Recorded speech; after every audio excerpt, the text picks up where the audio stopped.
സത്യവിശ്വാസത്തിൻ്റെ ധീരനായ കാവൽക്കാരൻ, പ്രവാചക ധീരതയോടെ ആധുനിക കാലഘട്ടത്തിൽ സഭയെ നയിച്ച പരമാചാര്യൻ, ഭാഗ്യ സ്മരണാർഹനായ ബെനഡിക്ട് 16 മാർപ്പാപ്പയുടെ പാവന സ്മരണകൾക്ക് മുന്നിൽ ശിരസ് നമിച്ചുകൊണ്ട് നിലപാട് എന്ന പ്രോഗ്രാമിൻ്റെ ഇന്നത്തെ എപ്പിസോഡ് ഞങ്ങൾ ആരംഭിക്കുകയാണ്. ബെനഡിക്ട് 16 മാർപ്പാപ്പ നിത്യതയിലെത്തിയിട്ട് 2 വർഷം ഇന്ന് പൂർത്തിയാവുകയാണ്. ഈ ആധുനിക കാലഘട്ടത്തിൽ ബെനഡിക്ട് 16 മാർപ്പാപ്പ എത്രത്തോളം വ്യത്യസ്തനാകുന്നു? അദ്ദേഹത്തിൻ്റെ ഉറച്ച നിലപാടുകളുടെ ഒരു പ്രസക്തി ഈ ആധുനിക കാലഘട്ടത്തിൽ എത്രത്തോളമുണ്ട്? ഈ വിഷയങ്ങളാണ് നിലപാട് എന്ന ഈ ഒരു പ്രോഗ്രാമിലെ ഇന്നത്തെ എപ്പിസോഡിൽ ഞങ്ങൾ ചർച്ച ചെയ്യാൻ ആഗ്രഹിക്കുന്നത്. ഞാൻ ജോർജി, എന്നോടൊപ്പമുള്ളത് ജോജി റോസ്. പലപ്പോഴും ആത്മാർത്ഥമായിട്ട് പറയുകയാണെങ്കിൽ ബെനഡിക്ട് 16 മാർപ്പാപ്പയെക്കുറിച്ച് പറയുമ്പോൾ വല്ലാത്തൊരു ആവേശം തന്നെയാണ്. അതിൻ്റെ പ്രധാനപ്പെട്ട കാരണം എന്ന് പറയുന്നത് അദ്ദേഹത്തിൻ്റെ ഒരു ഉറച്ച നിലപാടാണ് സത്യവിശ്വാസത്തെ സംബന്ധിച്ച്, സഭാ പ്രബോധനത്തെ സംബന്ധിച്ച്. അദ്ദേഹത്തിൻ്റെ വ്യക്തിത്വത്തിൽ എന്നെ ഏറ്റവും കൂടുതൽ ആകർഷിച്ച ഒരു ഘടകം എന്ന് പറയുന്നത് ഒരു നിലപാട് അദ്ദേഹം പറഞ്ഞു കഴിഞ്ഞാൽ പിന്നെ അതിൽ യാതൊരു കൺഫ്യൂഷനുമില്ല. യെസ് അല്ലെങ്കിൽ നോ, അല്ലെങ്കിൽ അത് ചില നിലപാടുകൾ കേൾക്കുമ്പോൾ നമുക്ക് ചിലപ്പോൾ കൺഫ്യൂഷൻ തോന്നാം. ഇത് എന്താണ് ഉദ്ദേശിക്കുന്നത് എന്ന രീതിയിലുള്ള കൺഫ്യൂഷൻസ് ഒക്കെ വരാനുള്ള സാധ്യതയുണ്ട് ഈ ഒരു കാലഘട്ടത്തിൽ. പക്ഷേ ബെനഡിക്ട് 16 മാർപ്പാപ്പ പ്രത്യേകിച്ച് സഭാ പ്രബോധനങ്ങളുടെ കാര്യത്തിൽ, സത്യവിശ്വാസത്തിൻ്റെ കാര്യത്തിൽ, സഭാ പാരമ്പര്യത്തിൻ്റെ കാര്യത്തിൽ അദ്ദേഹത്തിൻ്റെ ഒരു നിലപാട് എന്ന് പറയുന്നത് ഒരു തരത്തിലും ആ വിശ്വാസത്തിൽ മായം ചേർക്കാത്ത വ്യക്തവും ഒരു തെളിമയുള്ളൊരു നിലപാടായിരുന്നു. മറ്റൊരു പ്രധാനപ്പെട്ട ഒരു കാര്യം എന്ന് പറയുന്നത് ഈ വിശുദ്ധിയും ദൈവശാസ്ത്ര പാണ്ഡിത്യവും അറിവും ഒരു സമന്വയിക്കപ്പെട്ട ഒരു അത്ഭുത വ്യക്തിത്വം തന്നെയായിരുന്നു ബെനഡിക്ട് 16 മാർപ്പാപ്പ എന്ന് പറയുന്നതിൽ ഒട്ടും തന്നെ ഒരു അതിശയോക്തിയില്ല. ഒപ്പം ഈ 21-ാം നൂറ്റാണ്ടിലെ ഒരു പൗലോസ്ലീഹ തന്നെയായിരുന്നു ബെനഡിക്ട് 16 മാർപ്പാപ്പ എന്ന് പറഞ്ഞാൽ അതിൽ നമുക്കൊരു തെറ്റ് പറയാൻ സാധിക്കുമോ ജോജി?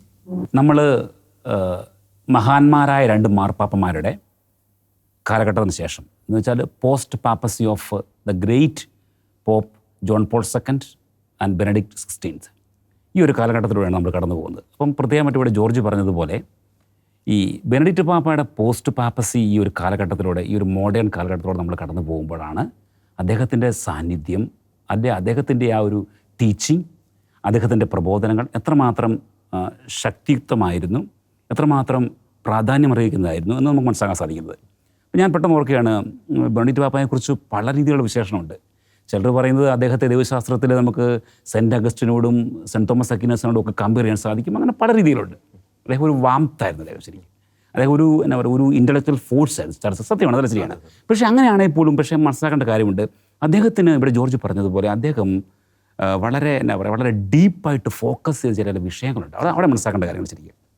അദ്ദേഹത്തിൻ്റെ ഒരു ആദ്യ ചാക്രിക ലേഖനത്തിൽ ദേവൂസ് കരുത്തസ് എസ്ത്, ദൈവസ്നേഹമാണ്, അതിൽ അദ്ദേഹം പറയുന്നത് being a Christian is not the result of an ethical choice or a lofty idea, but it's an encounter with an event or a person. അവിടെയാണ് ഈ ക്രൈസ്റ്റ് സെൻറ്റേഡ്, ക്രിസ്റ്റോസെൻട്രിക്, യേശുക്രിസ്തു ദൈവമാണെന്നും യേശുക്രിസ്തു സത്യത്തിൻ്റെ എന്താ പറയുക പൂർണ്ണതയാണെന്നും യേശുക്രിസ്തു ഈ ഏകരക്ഷകനാണെന്നും പ്രഖ്യാപിക്കുന്നതിൽ, അത് സ്ഥാപിക്കുന്നതിൽ വളരെയേറെ ശ്രദ്ധാലുവായിരുന്നു ബെനഡിക്ട് പാപ്പ. മനസ്സിലാക്കേണ്ട കാര്യം എന്താണെന്ന് വെച്ചാൽ ഈ സെക്കൻഡ് വത്തിക്കാൻ കൗൺസിൽ, നമുക്ക് അതിൻ്റെ ആ ഒരു കൗൺസിലിനെ കുറിച്ച് പറയുമ്പോൾ ഒരു കാര്യം നമ്മൾ സമ്മതിക്കാതെ വയ്യ, അതിൻ്റെ ആ ഒരു ഇൻ്റർപ്രിട്ടേഷനിൽ അല്ലെങ്കിൽ അതിൻ്റെ ആ ഒരു ഇംപ്ലിമെൻറ്റേഷനിൽ വിശ്വാസികൾക്കും സഭയ്ക്കുള്ളിൽ തന്നെയും പല രീതിയിലുള്ള കൺഫ്യൂഷൻസ് ഉണ്ടായിട്ടുണ്ട്. അപ്പോൾ അങ്ങനെയുള്ളൊരു പ്രത്യേകമായ ആ ഒരു കാലഘട്ടത്തിൽ, സാഹചര്യത്തിൽ യേശുക്രിസ്തുവിനെ ഏകരക്ഷകനായി അല്ലെങ്കിൽ യേശുക്രിസ്തുവിലുള്ള ആ ഒരു യുണീക്നെസ്, അതാണ് മനസ്സിലാക്കേണ്ട കാര്യം. അത് വളരെ കൃത്യമായിട്ട് ടീച്ച് ചെയ്യുന്നതിൽ, അത് പ്രൊപ്പഗേറ്റ് ചെയ്യുന്നതിൽ, അത് പഠിപ്പിക്കുന്നതിലൊന്നും എന്താ പറയുക ബെനഡിക്ട് പാപ്പയ്ക്ക് യാതൊരു സംശയം ഉണ്ടായിരുന്നില്ല. അപ്പോൾ അദ്ദേഹത്തിൻ്റെ ശരിക്കും അദ്ദേഹത്തിൻ്റെ ആ ഒരു കോർ ആശയം എന്ന് പറയുന്നത് യേശുവിലേക്ക് നമ്മൾ കടന്നു വരുമ്പോഴാണ് നമ്മൾ സത്യം മനസ്സിലാക്കുന്നത്, അല്ലെങ്കിൽ യേശുവിനോടുള്ള സ്നേഹമാണ് നമ്മളെ വിശുദ്ധീകരിക്കുന്നത്, നമ്മളെ പിതാവുമായിട്ട് ഐക്യപ്പെടുത്തുന്നത്, നമ്മളെ ശക്തീകരിക്കുന്നത്, നമ്മുടെ ജീവിതത്തിൻ്റെ അർത്ഥം തന്നെ യേശുവുമായിട്ട് നമ്മൾ ഐക്യപ്പെടുന്നതാണ്. അപ്പോൾ അവിടെ വളരെ എന്താ പറയുക ഒരു കോർ ടീച്ചിങ്ങാണ് പറഞ്ഞത്. അപ്പം അവിടെ അദ്ദേഹത്തിന് എന്താ പറയുക യാതൊരു കോംപ്രമൈസും ഇല്ലായിരുന്നു ശരിക്കും. പിന്നെ അദ്ദേഹം മറ്റൊരു കാര്യത്തിൽ അദ്ദേഹത്തിൻ്റെ ഒരു കാലഘട്ടത്തിലെ ജോർജി എടുത്തു പറഞ്ഞാൽ വെച്ചാൽ ഈ ഡോക്ട്രിനൽ കറക്ഷൻ എന്ന് വെച്ചാൽ ഈ സത്യപ്രബോധനം, the magisterium of the church. അപ്പോൾ സഭയ്ക്കൊരു പ്രബോധനമുണ്ട്, സഭയ്ക്ക് എല്ലാത്തിനെ കുറിച്ചും വളരെ, ഇവിടെ ജോർജ് പറഞ്ഞ പോലെ കൃത്യമായ പ്രബോധനമുണ്ട്. അവിടെ ഒരു ആശയക്കുഴപ്പങ്ങളില്ല. അത് അങ്ങനെയും ഇങ്ങനെയല്ല, അത് അങ്ങനെ തന്നെയാണ്. യെസ് എങ്കിൽ യെസ്, നോ എങ്കിൽ നോ. അപ്പോൾ ഈ ഡോക്ടറൽ കറക്ഷൻസിൽ അദ്ദേഹം വളരെ ശ്രദ്ധാലുവായിരുന്നു ശരിക്കും. ആർക്കും ഇഷ്ടമുള്ളതുപോലെ അവിടെയും ഇവിടെയും സാഹചര്യം അനുസരിച്ച്, അല്ലെങ്കിൽ പ്രാദേശികമായ പ്രത്യേകമായ ഒരു അവസ്ഥ അനുസരിച്ച്, അല്ലെങ്കിൽ കാലഘട്ടം മാറുന്നതനുസരിച്ച് അങ്ങനെയൊന്നും അല്ലെങ്കിൽ രാജ്യങ്ങളുടെ നിയമപ്രകാരം ഒന്നും ഈ ഡോക്ട്രിൻസ്, സഭയുടെ സത്യപ്രബോധനം വെള്ളം ചേർക്കുകയോ അല്ലെങ്കിൽ അങ്ങോട്ടും ഇങ്ങോട്ടും തന്നെ നമുക്ക് അങ്ങോട്ടും ഇങ്ങോട്ടും മാറ്റാൻ സാധിക്കുന്നതെന്നോ അതൊന്നും അദ്ദേഹത്തിൻ്റെ കാലഘട്ടത്തിൽ ഒട്ടുമില്ലായിരുന്നു ശരിക്കും. അദ്ദേഹം അതിനകത്തൊക്കെ വളരെ വളരെ വളരെ വളരെ സ്ട്രിക്റ്റാണ് അദ്ദേഹം ശരിക്കും. മറ്റൊരു രീതിയിൽ പറയുകയാണെങ്കിൽ ജോർജി, എനിക്ക് തോന്നുന്നത് എന്താണെന്ന് വെച്ചാൽ അദ്ദേഹം മെയിനായിട്ടും ഫോക്കസ് ചെയ്ത് പ്രൊക്ലമേഷൻ ഓഫ് ദ ഗോസ്പൽ ആയിരിക്കും, സ്പ്രെഡിങ് ദ ഗോസ്പൽ. നമ്മൾ ഗോസ്പൽ അദ്ദേഹം പറഞ്ഞു, we have to rediscover the gospel, the power of the gospel in connection with the Eucharist. പരിശുദ്ധ കുർബാനയിൽ അടിസ്ഥാനപ്പെടുത്തി അതുമായി ബന്ധപ്പെടുത്തി നമ്മൾ കർത്താവിൻ്റെ സുവിശേഷത്തിൻ്റെ പ്രാധാന്യവും ശക്തിയും അതിന് ഇന്നുള്ള പ്രസക്തി നമ്മൾ തിരിച്ചറിയണമെന്ന് പറഞ്ഞു. അപ്പം നമുക്കറിയാം അദ്ദേഹത്തിൻ്റെ ഒരു കാലഘട്ടത്തിൻ്റെ പ്രത്യേകത വെച്ചാൽ ഒരു ഡിക്ലൈൻ ഓഫ് ഫെയ്ത്ത് ആയിരുന്നു. അതിപ്പോൾ നമ്മൾ വളരെ വ്യക്തമായിട്ട് കാണുന്നുണ്ട് എല്ലാ ഇടങ്ങളിലും. അതിപ്പം കുടുംബജീവിതത്തിലാണെങ്കിലും സഭയിലാണെങ്കിലും എല്ലാ ഇടങ്ങളിലും ഈ ഡിക്ലൈൻ ഓഫ് ഫെയ്ത്ത് ഇല്ലെന്നാണ് അവസ്ഥ. അപ്പോൾ യൂറോപ്പിൽ നിന്ന് വരുന്ന ഒരു പോപ്പ്, പ്രത്യേകിച്ച് ജർമ്മനിയിൽ, നമുക്കറിയാം ജർമ്മനിയുടെ പ്രത്യേക അവസ്ഥ അറിയാം. അപ്പോൾ അവിടെ നിന്ന് വരുന്നൊരു പോപ്പ്, പക്ഷേ ഇതിനൊക്കെയുള്ള ഒരു പ്രതിവിധിയായി കണ്ടത് റിലേറ്റീവിസം അല്ല, അല്ലെങ്കിൽ മറ്റെന്തെങ്കിലും ഇസംസ് അല്ല. അദ്ദേഹം കണ്ടത് അത് പ്യുവർ യെസ്, ഒരു മായം ചേർക്കാതെ സുവിശേഷം പ്രഘോഷിക്കുന്നതിലാണ് നമുക്ക് ഇതിൽ നിന്ന് ഒരു തിരിച്ചറിവ് സാധ്യമാകുക, അല്ലെങ്കിൽ ഇതിനൊരു പരിഹാരം അത് മാത്രമുള്ളത് അദ്ദേഹം വളരെ വ്യക്തമായി മനസ്സിലാക്കി. അപ്പോൾ അങ്ങനെ നിൽക്കുമ്പോൾ അദ്ദേഹത്തെക്കുറിച്ച് പറയുന്നത് വെച്ചാൽ he was continually കൺവേഴ്സിങ് with God, Jesus. അദ്ദേഹത്തിൻ്റെ ഈ ശക്തിക്ക് ഒരു കാരണം, അല്ലെങ്കിൽ ഇത് മാത്രം നമുക്കറിയാമല്ലോ, ആ സമയത്തൊക്കെ സഭയിൽ ഒരുപാട് പ്രശ്നങ്ങളുണ്ട് ശരിക്കും. വിശ്വാസബന്ധമായ പ്രശ്നമുണ്ട്, ലിറ്റർജി പ്രശ്നങ്ങളുണ്ട്, കാനലിൻ്റെ പ്രശ്നം, പല പല പ്രശ്നങ്ങളുണ്ട് ശരിക്കും. അപ്പോൾ ഇതെല്ലാം ഉണ്ടെങ്കിലും പക്ഷേ അദ്ദേഹത്തിൻ്റെ ആ ഒരു വാംത്ത്, അല്ലെങ്കിൽ അദ്ദേഹത്തിൻ്റെ ആ ഒരു ശക്തി, അദ്ദേഹം വളരെ ധീരമായി നിലകൊണ്ടതിന് കാരണം അദ്ദേഹത്തിന് യേശുവായിട്ട് ഇദ്ദേഹം പറയുക മാത്രമല്ല ചെയ്തത്, അതാ കറക്റ്റ്, അതാ പറഞ്ഞത്. അദ്ദേഹത്തിന് റിയലി തൻ്റെ വ്യക്തിജീവിതത്തിൽ ഈ യേശുവായിട്ടുള്ള ആ ഒരു എൻകൗണ്ടർ വളരെ ഉണ്ടായിരുന്നു. അദ്ദേഹം അത് എല്ലാ ദിവസവും പുതുക്കിയിരുന്നു. അദ്ദേഹത്തിന് എന്തെങ്കിലും പ്രശ്നം വന്നാൽ ഉടനെ അദ്ദേഹം പോകുന്നത് അവിടെ ഇവിടെയല്ല, അദ്ദേഹം പുസ്തകങ്ങളിലേക്കല്ല പോകുന്നത്, അദ്ദേഹം മറിച്ച് പോകുന്നത് യൂക്രിസ്റ്റിലേക്കാണ് ഇരിക്കുക. അപ്പോൾ അവിടെ പോയി അദ്ദേഹം ഈ എൻകൗണ്ടർ പുതുക്കി ഒരു പുതുശക്തി പ്രാപിച്ച് ഡെയിലി ഈ കൺവെർസേഷനാണ്. അപ്പോൾ സംസാരിക്കുമ്പോൾ ദൈവം പറയും, കർത്താവ് പറയും, എന്താ ചെയ്യണമെന്ന് പറയും, അതനുസരിച്ച് അദ്ദേഹം സഭയെ നയിച്ചു. ആ കാലഘട്ടം ഒരു സുവർണ്ണ ഗോൾഡൻ എറ എന്ന് പറയാം, ലെഗസി എന്ന് പറയാൻ പറ്റുമോ.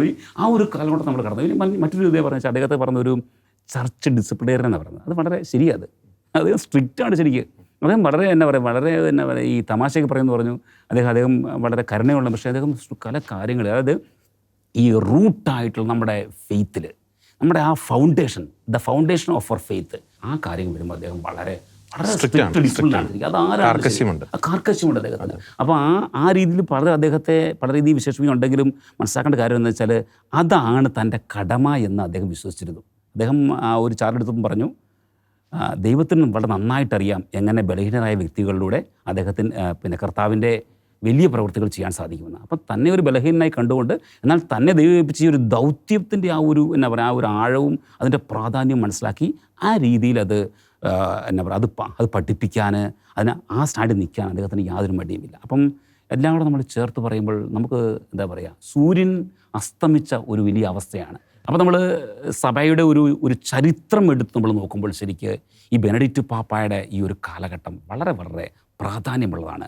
അദ്ദേഹത്തിൻ്റെ ടീച്ചിങ്, അല്ലെങ്കിൽ അദ്ദേഹം നിലകൊണ്ട ചില ആശയങ്ങൾ, അദ്ദേഹം പഠിപ്പിച്ച കാര്യങ്ങൾ, സഭയിൽ അദ്ദേഹം പകർന്നു നൽകിയ ഒരു മാതൃക, അതൊക്കെ വരും കാലങ്ങളിൽ ഉറപ്പായിട്ടും സഭാവിശ്വാസികളുടെ ഹൃദയത്തിൽ അത് മായാതെ കിടക്കും. ഓക്കെ, അത് വ്യക്തമാണ്. റോസ്, ബെനഡിക്ട് 16 മാർപ്പാപ്പയുടെ അവസാന വാക്കുകൾ എന്ന് വിശേഷിപ്പിക്കപ്പെട്ട ഒരു വാചകമുണ്ട്, യേശുവെ ഞാൻ നിന്നെ സ്നേഹിക്കുന്നു, അല്ലേ? തീർച്ചയായിട്ടും ബെനഡിക്ട് 16 മാർപ്പാപ്പ ആരായിരുന്നു എന്നതിൻ്റെ ആ ഒരു ഉത്തരം നമുക്ക് ആ ഒരു വാചകത്തിൽ നമുക്ക് സംഗ്രഹിക്കാം, അല്ലേ? ഈശോയെ അത്രമാത്രം സ്നേഹിച്ച, സഭയെ അത്രമാത്രം സ്നേഹിച്ച വലിയൊരു വ്യക്തിത്വം, അല്ലേ? തീർച്ചയായും ഈശോയെ ഞാൻ അങ്ങേ സ്നേഹിക്കുന്നു എന്ന മരണസമയത്ത് നമ്മൾ മരണമുഖത്തിലുള്ള ഒരു വ്യക്തിയുടെ മാനസികാവസ്ഥ എന്ന് പറഞ്ഞത് ഭയങ്കര സംഘർഷഭരിതമായ ഒരു അവസ്ഥയാണ്. ആ സമയത്ത് നമ്മൾ ചിന്തിക്കും, നമ്മൾ എന്തിനാണോ ജീവിതത്തിൽ പ്രയോറിറ്റി കൊടുത്തത്, അത് ആ കാര്യമായിരിക്കും ആ മരണസമയത്ത് നമ്മുടെ മുന്നിൽ തെളിഞ്ഞു വരുന്നത്. അപ്പോൾ ഈശോയ്ക്ക് ജീവിതത്തിൽ പ്രഥമ സ്ഥാനം, കർത്താവിന് 1-ാം സ്ഥാനം നൽകിയ വ്യക്തിത്വമായിരുന്നു ബെനഡിക്ട് പാപ്പ എന്ന് അടിവരയിട്ട് തെളിയിക്കുന്നതാണ് ഈശോയെ ഞാൻ അങ്ങേ സ്നേഹിക്കുന്നു എന്ന് ഉരുവിട്ടുകൊണ്ടുള്ള ബെനഡിക്ട് പാപ്പയുടെ ആ ധന്യമായ മരണ നിമിഷങ്ങൾ. ആ ഒരു സംഭവം മാത്രമല്ല, പാപ്പയുടെ ജീവിതം മുഴുവൻ പരിശോധിക്കുകയാണെങ്കിൽ ഇപ്പോൾ നസ്രത്തിലെ യേശു, ജീസസ് ഓഫ് നസ്രത്ത് എന്ന പാപ്പയുടെ ആ ഗ്രന്ഥം, അതിൽ ആ ഈശോ എന്ന ആ ഒരു റിയാലിറ്റി, ആ ലിവിങ് റിയാലിറ്റി, ആ ഒരു എൻകൗണ്ടർ, ഈ ജീവിക്കുന്ന യേശുവുമായിട്ടുള്ള ഒരു വ്യക്തിപരമായ കണ്ടുമുട്ടൽ, അതിൽ നിന്നാണ് പാപ്പ അത് വ്യക്തിപരമായി അനുഭവിച്ച് എഴുതിയിരിക്കുന്ന ഓരോ വരികളും. നമ്മളെ അത് ഒരു മറ്റൊരു സുവിശേഷം എന്നൊക്കെയാണ് ആ ഗ്രന്ഥം വിശേഷിപ്പിക്കപ്പെടുന്നത്. ശരിക്കും തികഞ്ഞ അല്ലെങ്കിൽ വളരെ പണ്ഡിതനായ ഒരു ദൈവശാസ്ത്രജ്ഞനായിരുന്നു ബെനഡിക്ട് പാപ്പ. അതോടൊപ്പം തന്നെ ഈ ദൈവശാസ്ത്ര ചിന്തകളുടെ എല്ലാം അടിസ്ഥാനം അത് ഗോസ്പൽ, സുവിശേഷം തന്നെയാണ്. മറ്റ് അതിൽ വെള്ളം ചേർക്കുക, അല്ലെങ്കിൽ പുതിയ ഒരു പ്രത്യയശാസ്ത്രം അതിൽ ഇൻക്ലൂഡ് ചെയ്യുകയോ അല്ലെങ്കിൽ അതിനൊന്ന് മോഡിഫൈ ചെയ്തേക്കാം, ഈ കാലഘട്ടത്തിനനുസൃതം മോഡിഫൈ ചെയ്യുക, അതൊന്നുമില്ല. സഭാപിതാക്കന്മാർ എന്താ പഠിപ്പിക്കുന്നത് അത് തന്നെ ഗോസ്പൽ, പരമ്പരാഗത സഭാ പഠനങ്ങൾ, ഇതൊക്കെ തന്നെ അത് കൂടുതൽ ആൾക്കാർക്ക് മനസ്സിലാകുന്ന രീതിയിൽ, അല്ലെങ്കിൽ അതിൻ്റെ പ്രാധാന്യം അതിൻ്റെ ആഴത്തിൽ വെളിപ്പെടുത്തുന്ന രീതിയിൽ തന്നെ വീണ്ടും ആവിഷ്കരിക്കുന്ന ദൈവശാസ്ത്ര ചിന്തകളാണ് പാപ്പയുടെ. വളരെ ഉന്നതമായ ചിന്തകളാണ് ഈ ദൈവശാസ്ത്ര പഠനങ്ങളും അതുപോലെ ഒത്തിരിയേറെ ഗ്രന്ഥങ്ങൾ, ഒത്തിരിയേറെ ചാക്രിക ലേഖനങ്ങൾ. ഈ പഠനങ്ങളൊക്കെ ഇന്നും സഭയ്ക്ക് ഒരു വഴികാട്ടിയായിട്ട്, സഭയുടെ വലിയൊരു ട്രഷറായിട്ട്, നിധികളായിട്ട് ഇന്നും ശേഷിക്കുന്ന കാര്യങ്ങളാണ്. പിന്നെ എടുത്തു പറയേണ്ടതാണ്, നമ്മളെല്ലാവരും നേരത്തെ സൂചിപ്പിച്ചതുപോലെ തന്നെ പാപ്പയുടെ നിലപാടുകൾ. സത്യത്തിൻ്റെ പ്രവാചകൻ എന്ന വിശേഷണം ബെനഡിക്ട് പാപ്പയ്ക്ക് നൽകുന്നതിൽ ഒട്ടും ഒരു അതിശയോക്തി പറയാൻ പറ്റില്ല. അത്രയും ധീരതയോടെ സത്യത്തിന് വേണ്ടി, സത്യവിശ്വാസത്തിന് വേണ്ടി നിലകൊണ്ട ഒരു വ്യക്തിത്വമായിരുന്നു. ഇപ്പോൾ ആ കാലങ്ങളിൽ യൂറോപ്പിലെ ബെനഡിക്ട് പാപ്പയുടെ കാലയളവിലാണ് സ്വവർഗ വിവാഹത്തിനൊക്കെ പല രാജ്യങ്ങളിലും നിയമാനുസൃതമാക്കിയ കാലയളവായിരുന്നു ബെനഡിക്ട് പാപ്പയുടെ കാലയളവിൽ. അപ്പോൾ ആ സമയത്ത് ഓരോ രാജ്യങ്ങളും അതിന് നിയമ അംഗീകാരം നൽകുന്നു, അത് നിയമാനുസൃതമാക്കുന്നു. അപ്പോൾ പാപ്പ വ്യക്തമായി അതിനെതിരെയുള്ള കത്തോലിക്ക സഭയുടെ നിലപാട് വളരെ വ്യക്തമായിട്ട് പ്രഖ്യാപിക്കുകയുണ്ടായി. പാപ്പ പറഞ്ഞത് ഇതാണ്: ഇന്ന് കുടുംബങ്ങളെ ബാധിക്കുന്ന ഈ വിഷയങ്ങൾ, ഈ സ്വവർഗ വിവാഹം പോലെയുള്ള വിഷയങ്ങൾ വളരെയേറെ പ്രത്യാഘാതങ്ങളുള്ളതാണ്. ജീവന്റെ കൈമാറ്റമാണ് വിവാഹത്തിന്റെ ലക്ഷ്യം. പ്രത്യുൽപാദനത്തെയും ലൈംഗികതയും വേർതിരിച്ച് കാണുന്ന പ്രത്യയശാസ്ത്രങ്ങൾ ഇതിനെ പാപ്പ നിശ്ചിതമായി തന്നെ വിമർശിച്ചിട്ടുണ്ട്. അത് പ്രത്യുൽപാദന ലക്ഷ്യം വയ്ക്കാത്ത ലൈംഗിക പ്രതിഭാസങ്ങൾ, പ്രത്യയശാസ്ത്രങ്ങൾ, അതുപോലെ തന്നെ ലൈംഗികത കൂടാതെയുള്ള പ്രത്യുൽപാദന രീതികൾ, ഇതിനെ രണ്ടിനെയും പാപ്പ വളരെ വ്യക്തമായി കൃത്യമായി നിലപാട് അറിയിച്ച ഒരു ധീരനായ പ്രവാചക ശബ്ദമായിരുന്നു. ബയോ എത്തിക്കൽ ഇഷ്യൂമായി ബന്ധപ്പെടുത്തി പാപ്പയുടെ ടീച്ചിങ്സ് എല്ലാ കാലങ്ങളിലും പ്രസക്തിയുള്ളതായിരുന്നു. തീർച്ചയായും അതെ. അതായത് ഈ ഹൃദയ വിശാലത, അല്ലെങ്കിൽ ഓപ്പൺ മൈൻഡഡ് ആകുക, ബ്രോഡ് മൈൻഡഡ് ആകുക, ഇതിൻ്റെയൊക്കെ ഒരു പുകമറയിൽ ദൈവത്തിൻ്റെ സൃഷ്ടികർമ്മത്തെ ബ്ലോക്ക് ചെയ്യുക, അല്ലെങ്കിൽ സൃഷ്ടികർമ്മത്തിന് ബദലായിട്ടുള്ള സംവിധാനങ്ങൾ, മാനുഷിക സംവിധാനങ്ങൾ ഏർപ്പെടുത്തുക, ഇതിനെയൊക്കെ പാപ്പ വളരെ വ്യക്തമായി, എന്നുവെച്ചാൽ ദൈവവചനത്തിൽ അധിഷ്ഠിതമായും ദൈവശാസ്ത്രപരമായും സഭാ പഠനങ്ങൾ ഉദ്ധരിച്ചും വളരെ വ്യക്തമായി അതിനെതിരെ നിലപാട് സ്വീകരിച്ചിട്ടുള്ള വ്യക്തിത്വമാണ്. അതുപോലെ തന്നെ പാപ്പ മാർപ്പാപ്പയായിരിക്കുന്ന കാലയളവിൽ പാപ്പ എപ്പോഴും സഭയുടെ ഒരു ഏറ്റവും അഗ്രസ്ഥാനത്ത്, ഏറ്റവും ഉയർന്ന സ്ഥാനത്ത് എപ്പോഴും കർത്താവിന് സ്ഥാനം നൽകാൻ വളരെ ശ്രദ്ധ ചെലുത്തിയിരുന്ന ഒരു വ്യക്തിത്വമായിരുന്നു.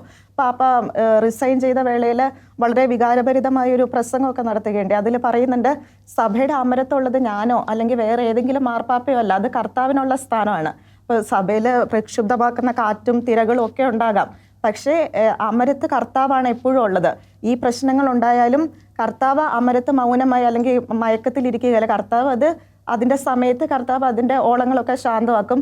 കർത്താവ് തന്നെയാണ് എപ്പോഴും സഭയുടെ നിയന്ത്രണത്തിലുള്ളത് എന്ന് പലതവണ പാപ്പ ആവർത്തിച്ച് വ്യക്തമാക്കിയിട്ടുണ്ട്. അതായത് സഭയും കർത്താവുമായുള്ള ഒരു ബന്ധം, സഭ കർത്താവിന് നൽകേണ്ട ഒരു പ്രഥമ സ്ഥാനം, ഇതൊക്കെ പാപ്പ പല പ്രാവശ്യം വ്യക്തമാക്കിയിട്ടുള്ളതാണ്. ബെനഡിക്ട് പാപ്പ ശരിക്ക് എല്ലാ സമയങ്ങളിലും തൻ്റെ എല്ലാ പ്രവൃത്തികളിലും തൻ്റെ പ്രഘോഷങ്ങളിലെല്ലാം സഭയുടെ അമരത്തെ യേശുവിനെ പ്രതിഷ്ഠിക്കുമ്പോൾ നമ്മൾ ഈ ഒരു കാലഘട്ടത്തിൽ നമ്മൾ ശരിക്കും മനസ്സിലാക്കണം. ഇപ്പോൾ പല രീതിയിലുള്ള പഠനങ്ങൾ വരുന്നുണ്ട്. വെച്ചാൽ Jesus is a preferred way to salvation. ചില പ്രത്യേകമായ വിശേഷ അധികാരമുള്ള അല്ലെങ്കിൽ സ്വാധീനമുള്ള രക്ഷയിലേക്കുള്ള ഒരു വഴിയാണ് യേശു ക്രിസ്തു, ബട്ട് നോട്ട് ദ സോൾ വേ, അല്ലെങ്കിൽ ഒരേ ഒരു വഴിയല്ല. അപ്പോൾ ഇത്തരത്തിലുള്ള ഒരു പഠനങ്ങൾ, ഡോക്ട്രിൻസ് സ്പ്രെഡാകുന്ന ഈ കാലഘട്ടത്തിൽ ഈ പോപ്പ് ബെനഡിക്റ്റിൻ്റെ ഇത്തരത്തിലുള്ള ആ ഒരു ശക്തമായ നിലപാടുകൾക്ക് വലിയ പ്രസക്തി ഉണ്ടായിരുന്നു. തീർച്ചയായും അത് അതുപോലെ എടുത്തു പറയേണ്ടതാണ്. 2022 ഡിസംബറിലായിരുന്നു പാപ്പയുടെ മരണം. 2022 ഫെബ്രുവരിയിൽ പാപ്പ തൻ്റെ മരണത്തിൻ്റെ മരണം സംഭവിക്കുമ്പോൾ ഉള്ള ഒരു കാര്യത്തെപ്പറ്റി ഒരു പ്രവചനം പോലെ പറയുകയുണ്ടായി. അത് ഇങ്ങനെയാണ് പാപ്പ പറഞ്ഞത്. 2022 ഫെബ്രുവരിയിലാണ് അങ്ങനെ പറഞ്ഞത്: ഞാൻ അധികം വൈകാതെ എൻ്റെ ജീവിതത്തിൻ്റെ അന്തിമ വിധി കർത്താവിൻ്റെ മുന്നിൽ എന്നെ തന്നെ കണ്ടെത്തും. അപ്പോൾ എനിക്ക് ഭയപ്പെടാനും ദുഃഖിക്കാനും ആകുലപ്പെടാനും ഒക്കെ ഒരുപാട് കാരണങ്ങളുണ്ട്. പക്ഷെ അതിനേക്കാൾ ഉപരി ഞാൻ നോക്കുന്നത് കർത്താവിൻ്റെ ന്യായാധിപൻ മാത്രമല്ല, എൻ്റെ അടുത്ത സുഹൃത്ത്, എൻ്റെ സഹോദരൻ, എനിക്ക് ഏറ്റവും അടുപ്പമുള്ള വ്യക്തി. ആ ഒരു കാഴ്ചപ്പാടിൽ മരണത്തെ പ്രതീക്ഷിച്ച് മരണത്തിനായി എപ്പോഴും തയ്യാറായിരുന്ന ഒരു വ്യക്തിത്വം. അതുപോലെ എല്ലാവരോടും ഈ ഒരു നിത്യതയുടെ പ്രത്യാശ പകർന്നു നൽകാൻ പാപ്പ എപ്പോഴും ഉത്സുകനായിരുന്നു. നമ്മൾ ലാസ്റ്റ് ഘട്ടത്തിലേക്ക് വരുമ്പോൾ ഈ പോപ്പ് ബെനഡിക്റ്റ് 16 ഇപ്പം ജോജിയും റോസും ഒക്കെ സൂചിപ്പിച്ചതുപോലെ ഉറച്ച നിലപാട്, അത് പാറ പോലെ ഉറച്ച നിലപാട്, പ്രത്യേകിച്ച് സഭാ പ്രബോധനങ്ങളുടെ ഒരു കാര്യത്തിൽ അദ്ദേഹത്തിൻ്റെ ആ ഒരു വ്യക്തിത്വത്തിൻ്റെ ഒരു നേർചിത്രം.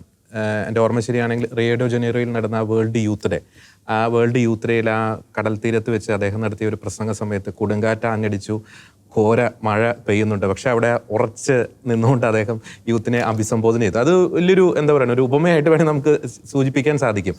തൻ്റെ നിലപാടുകൾക്കെതിരെ, അതായത് സഭയ്ക്ക് വേണ്ടി ധീരതയോടെ അദ്ദേഹം എടുക്കുന്ന നിലപാടുകൾക്കെതിരെ വിമർശനങ്ങളുടെ കൊടുങ്കാറ്റ് ആഞ്ഞ് വീശിയിരുന്നു, അവഹേളനങ്ങളുടെ ഒരു പെരുമഴ പെയ്തിരുന്നു. പക്ഷെ അവിടെയൊക്കെ അദ്ദേഹം ഉറച്ചു നിന്നു. തൻ്റെ വ്യക്തിപരമായ നേട്ടത്തിന് വേണ്ടിയിട്ടല്ല, സഭയുടെ നന്മയ്ക്ക് വേണ്ടി നിത്യതയെക്കുറിച്ചുള്ള ഒരു പ്രത്യാശയിൽ അടിസ്ഥാനപ്പെടുത്തിയുള്ള ഒരു നിലപാടിൻ്റെ പേരിൽ അദ്ദേഹം ഉറച്ചു നിന്നു. ഒരു കാര്യം കൂടി പറയാതെ നമുക്ക് ഈ ഒരു ഡിസ്കഷൻ അവസാനിപ്പിക്കാൻ സാധിക്കില്ല. ജോൺ പോൾ II മാർപ്പാപ്പ, ബെനഡിക്റ്റ് 16 മാർപ്പാപ്പ, ആ ഒരു കോംബോ എന്ന് പറയുന്നത് സഭയുടെ ചരിത്രത്തിൽ നമ്മൾ ഇതുവരെ കണ്ടിട്ടുള്ള ഒരുപക്ഷെ പത്രോസിലേക്കും പൗലോസിലേക്ക് ശേഷം ആധുനിക കാലഘട്ടത്തിൽ ആ ഒരു മികച്ച കോംബോ എന്ന് പറയുന്നത് ജോൺ പോൾ II മാർപ്പാപ്പ, ബെനഡിക്റ്റ് 16 മാർപ്പാപ്പ. ജോൺ പോൾ II മാർപ്പാപ്പയുടെ കാലഘട്ടത്തിൽ അദ്ദേഹം വിശ്വാസ സംഘത്തിൻ്റെ പ്രീഫെക്റ്റ് ആയിരുന്നു. അത് ഒരു എന്താ പറയുക, ഒരു ഗോൾഡൻ എറ ഓഫ് ദി മോഡേൺ ചർച്ച് എന്ന് നമുക്ക് വിശേഷിപ്പിക്കാൻ സാധിക്കും. ഒപ്പം തന്നെ നേരത്തെ ജോജി ഒന്ന് സൂചിപ്പിച്ചു, കാർക്കശ്യക്കാരൻ, യാഥാസ്ഥിതികവാദി എന്നൊക്കെ വിശേഷിപ്പിക്കുന്നുണ്ടെങ്കിലും ഒരു മാനുഷിക മുഖമുള്ള ഒരു പാപ്പ കൂടിയായിരുന്നു. ഈ മധുരമൊക്കെ ഭയങ്കര ഇഷ്ടമായിരുന്നു ബെനഡിക്റ്റ് 16 മാർപ്പാപ്പയ്ക്ക്. മധുരമൊക്കെ ഭയങ്കര ഇഷ്ടമാണ്. ഒപ്പം തന്നെ തമാശ പറയുന്ന, നല്ല സുഹൃത്ത് ബന്ധങ്ങൾ കാത്തു സൂക്ഷിക്കുന്ന പാപ്പ. ഒപ്പം ഇത്രയും ഗ്രന്ഥങ്ങളൊക്കെ എഴുതുന്ന ഒരു വ്യക്തിത്വം ആയിട്ടുകൂടി, ഇത്ര വലിയ പാണ്ഡിത്യമുള്ള വ്യക്തിത്വമായിട്ടുകൂടി ബെനഡിക്റ്റ് 16 മാർപ്പാപ്പയെ കുറിച്ച് ഓർക്കുമ്പോൾ മനസ്സിൽ ഇപ്പോഴും തെളിയുന്ന ഒരു ചിത്രമുണ്ട്. അദ്ദേഹത്തിൻ്റെ സെക്രട്ടറിയോടൊപ്പം, ഗ്യാൻസ്വെയിനൊപ്പം അദ്ദേഹം ആ ഒരു പൂന്തോട്ടത്തിലൂടെ ജപമാല ചൊല്ലി നീങ്ങുന്ന ആ ഒരു ചിത്രം. എത്ര തിരക്കുകളുണ്ടെങ്കിലും അദ്ദേഹം ജപമാലയിൽ അദ്ദേഹത്തിൻ്റെ ആ ഒരു പ്രാർത്ഥനാ തീക്ഷ്ണത അദ്ദേഹം കണ്ടെത്തിയിരുന്നു. ദിവ്യകാരുണ്യത്തിൽ അദ്ദേഹം ആശ്രയം കണ്ടെത്തിയിരുന്നു. അപ്പോൾ എന്തുകൊണ്ടും മാതൃകയാക്കാവുന്ന, സഭാ നേതൃത്വത്തിന്, സഭാവിശ്വാസികൾക്ക് എന്തുകൊണ്ടും മാതൃകയാക്കാവുന്ന വലിയൊരു വ്യക്തിത്വം തന്നെയാണ് ബെനഡിക്റ്റ് 16 മാർപ്പാപ്പ. ഒരുപക്ഷെ ഇങ്ങനെയൊരു മാർപ്പാപ്പയെ ഇനി സഭയ്ക്ക് ലഭിക്കുമോ എന്ന് നമുക്കറിയില്ല. ദൈവത്തിനൊന്നും അസാധ്യമല്ല. പക്ഷേ അത് ഒരു എന്താ പറയണേ, ഡിഫിക്കൽട്ടായിട്ടുള്ളൊരു കാര്യമാണ്. എല്ലാ ഒരു കാര്യങ്ങളും, പാണ്ഡിത്യവും അറിവും വിശുദ്ധിയും ഒക്കെ സമന്വയിക്കപ്പെട്ട ഒരു വ്യക്തിത്വം നിറഞ്ഞൊരു മാർപ്പാപ്പ ഇനി നമുക്ക് ലഭിക്കുമോ എന്ന് നമുക്കറിയില്ല. പക്ഷേ ദൈവത്തിനൊന്നും അസാധ്യമല്ല. ഒരുപക്ഷെ ഈ ഒരു ആധുനിക കാലഘട്ടത്തിൽ പല വിഷയങ്ങളിലും അത് ഭൂരിപക്ഷത്തിൻ്റെ ഒരു നിലപാടിനൊപ്പം ചേർന്ന് നിൽക്കുന്ന ഒരു പ്രവണത നാം കാണുന്നുണ്ട്. പ്രത്യേകിച്ച് വിശ്വാസ സംബന്ധമായിട്ടുള്ള കാര്യങ്ങളിൽ ഭൂരിപക്ഷം എന്താണോ പറയുന്നത് എന്ന് നോക്കുന്ന ഒരു പ്രവണത. പക്ഷേ സഭാ പാരമ്പര്യങ്ങൾ എന്താണോ പറയുന്നത്, വചനം എന്താണോ പറയുന്നത് എന്നത് നോക്കാത്ത ഒരു അവസ്ഥ. പക്ഷേ ഭൂരിപക്ഷം എന്താണ് പറയുന്നത് എന്ന് ചിന്തിക്കുന്ന ഒരു അവസ്ഥയിലേക്ക് കാര്യങ്ങൾ എത്തിച്ചേരുന്നു. അവിടെയാണ് ബെനഡിക്റ്റ് 16 മാർപ്പാപ്പയുടെ ആ ശ്രദ്ധേയമായിട്ടുള്ള വാക്കുകളുടെ ആ ഒരു പ്രസക്തി അടങ്ങിയിരിക്കുന്നത്. Truth is not determined by majority vote. സത്യം ഒരിക്കലും ഒരു മെജോറിറ്റി വോട്ടുകൾ കൊണ്ടല്ല ഡിറ്റർമൈൻ ചെയ്യപ്പെടുന്നത്, നിശ്ചയിക്കപ്പെടുന്നത് എന്ന ശ്രദ്ധേയമായിട്ടുള്ള വാക്കുകൾ. തീർച്ചയായിട്ടും ആ ഭാഗ്യസ്മരണാർഹനായ സഭയെ ധീരതയോടെ നയിച്ച ആ പരമാചാര്യൻ്റെ ഓർമ്മകൾക്ക് മുന്നിൽ ശിരസ് നമിക്കുകയാണ്. ആ മഹനീയ വ്യക്തിത്വത്തെ നമുക്ക് മാതൃകയാക്കാം. അദ്ദേഹത്തിൻ്റെ പഠനങ്ങൾ, അദ്ദേഹത്തിൻ്റെ നിലപാടുകൾ തീർച്ചയായിട്ടും അതിന് ഒരു കാലഘട്ടത്തിലും അതിന് പ്രസക്തി നഷ്ടപ്പെടുകയില്ല. ലോകം എത്രത്തോളം വളർന്നാലും, സഭ എത്രത്തോളം ഭൗതികമായി വളർന്നാലും അദ്ദേഹത്തിൻ്റെ മായം ചേർക്കാത്ത സത്യവിശ്വാസത്തെ സംബന്ധിച്ചുള്ള ഉറച്ച നിലപാടുകൾ പാറ പോലെ ഈ ലോകത്ത് ഉറച്ചു തന്നെ നിൽക്കും. അതിനെ നമുക്ക് മാതൃകയാക്കാം. തീർച്ചയായിട്ടും അദ്ദേഹത്തിൻ്റെ ഒരു വിശുദ്ധ പദവിയിലേക്കൊക്കെയുള്ള ആ ഒരു നടപടി ക്രമങ്ങൾ എത്രയും വേഗം പൂർത്തിയാക്കപ്പെടട്ടെ എന്ന് നമുക്ക് പ്രത്യേകം പ്രാർത്ഥിക്കാം. എല്ലാ പ്രിയപ്പെട്ട പ്രേക്ഷകർക്കും നന്ദി.